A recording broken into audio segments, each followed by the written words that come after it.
Gel bakalım. Kalkan aşağıda. Sayın Valim, önümüzde burada bir ufak şey yapıyoruz. Tamam. Allah korusun. Allah vatana, millete, ailelerimize bağışlasın sizlere.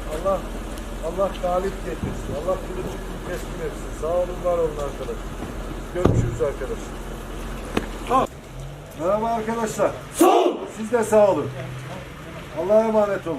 Biz kaçıncı sınıftık? Beşinci sınıf. Yani orta bir oluyor değil mi? Evet. Orta bir oluyor. Evet, dersiniz neydi çocuklar? Türkçe. Türkçe. Tamam yavrum. Tamam, başarılar diliyorum yavrum. Çalışın olur mu? Çalışın, isteyin. Sen ne olmak istiyorsun Galatasaray? İsmin ne? İsmin Harun. Ne olmak istiyorsun? Bir düşünce var mı? Öğretmen mi olacaksın? Tamam Harun. Yok. Sayı olarak bu sınıfta Tamam ya. diğerlerinden Evet kızlar, o zaman ne yapacaksınız? Siz hepsiniz okuyacaksınız değil mi? Meslek sahibi olacaksınız. Aferin size ya. Aferin size, sonuna kadar devam. Erkekler siz de bırakmayacaksınız ha. Bak. Bu devam sonuna kadar. Evet yavrum, başarılar diliyorum. Gözlerinizden öpüyorum. Dersiniz neydi? İngilizce mi? Çok iyi.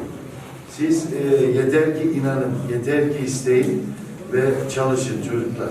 Her şeyi yapabilirsiniz. Bunu hiç unutmayın. Çözdün mü Mevlüt? Hayır çözemedim.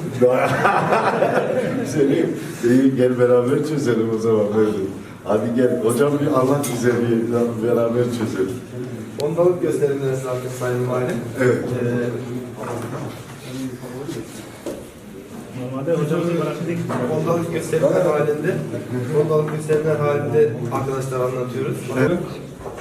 Onu ondalık gösterimler halinde göster bakalım. Evet. kadar kolay ya Mevlüt ya. Sonuna kadar okuyacağız, tamam mı?